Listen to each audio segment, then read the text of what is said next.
that was my reaction when I actually beat the world record on Monza. I was totally ecstatic because I had never expected that I would be able to achieve such a thing. And yeah, at first I was not even going for the record. I was just trying to improve my lap times for racing. And because that's the only thing I did until then. I was only racing in VR on all the tracks in Assetto. But I felt like on Monza there were some corners that I didn't really get to fully explore with a full grid. When there's 40 people on the track, it's really hard to like spread your wings, so to speak. And also, usually you have a different setup for racing than you have for doing lap time. So I never really touched anything that's like, you know, lap times and records and stuff like that, because since there's so many professional drivers racing in Assetto Corsa Competizione, I didn't think I had quite the level to do that. But then I started doing laps on Monza, and my best time before was 149.5 or something. That was during racing with a full tank, and you know, a normal classic setup that I haven't even like, you know, fully customized. It just like, you know, the basic aggressive setup with like a few little tweaks here and there, nothing serious. So I started getting, after like the first day of training, I started actually getting 148s, and I was super happy about that. I was like, wow, like I didn't even think that would be possible for me to.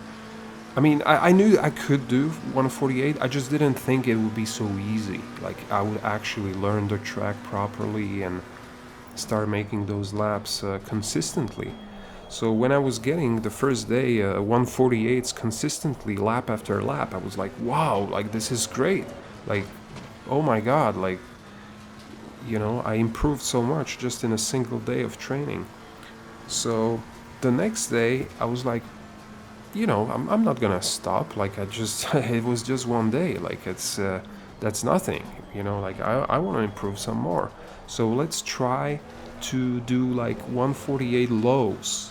So I started to do 148 lows and stuff, and it wasn't easy. Let's put it that way. But I was getting there. I was definitely getting there, and I saw some improvement. And at the end of the day, I realized, like, wait a minute, I can actually do 147. Like, I can actually crack 147 and potentially beat the real record that's inside of the simulator, which is 147 800 and something, 896 or something like that. And when I finally beat that old record, I was mind blown. I was like, wow, like that's crazy. I never thought that I could actually crack that record, the real record that was there, because it just, you know, I was 2 seconds off, so it just seemed so impossible for me. But I finally managed to do it, and I was super happy, like super ecstatic about it. And the next day I was like, okay, well, we beat that record, and I started looking at like what's the official record, like what's the real record, the current real official record that has been done on Monza.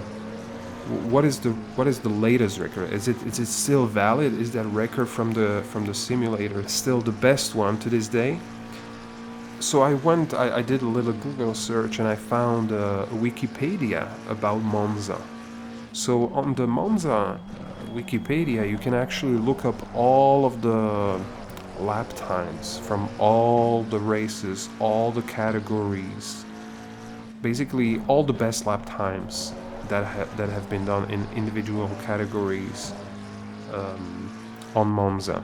And you can see the driver, and you can see the year. And so the record, the current official real life record on Monza was done by Miguel Ramos. I hope I'm not butchering his name too much. I think it's Miguel Ramos